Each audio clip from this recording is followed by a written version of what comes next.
By Bethan Staton, news reporter Alva Campbell was scheduled to die on Wednesday, but the death row inmate is still alive as executioners failed to find a vein for a lethal injection.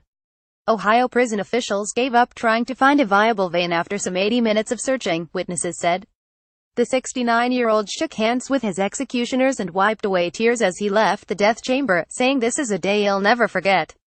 It was only the third time in U.S. history that an execution has been called off after the process had begun. Anti-death penalty campaigners said the fiasco shows capital punishment is inhumane and should be abolished.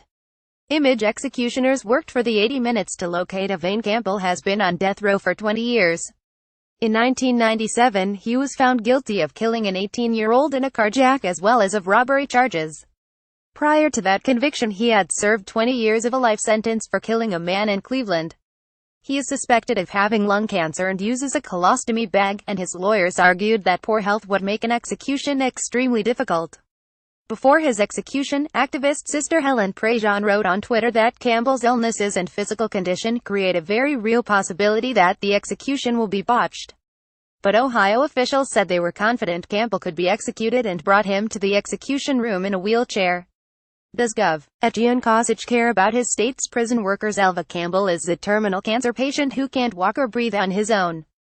This execution will traumatize every person who participates. Sister Helen Prejean at Helen Prejean. The 15th of November 2017, the execution team worked for around 80 minutes to find a vein, periodically patting Campbell's shoulder to comfort him. But even when a viable blood vessel was located, the insertion was unsuccessful, and Gary Moore, the head of Ohio Department of Rehabilitation and Correction, called the execution off. Activists who had gathered outside the facility to protest the execution filmed an empty hearse leaving Southern Ohio Correctional Facility after Campbell's scheduled time of death. This is not justice, and this is not humane. Campbell was poked and prodded for nearly 2 hours, Mike Brickner of the American Civil Liberties Union in Ohio said in a statement. Ohio's governor has now rescheduled the execution for the 5th of June 2019. Mr. Brickner said the attempt would only bring more torture to Campbell. This type of state-sponsored torture is not acceptable, and the state of Ohio must place a moratorium on executions immediately. Today the state made a spectacle of a man's life, and the cruel and unusual practice of lethal injection must end, he said.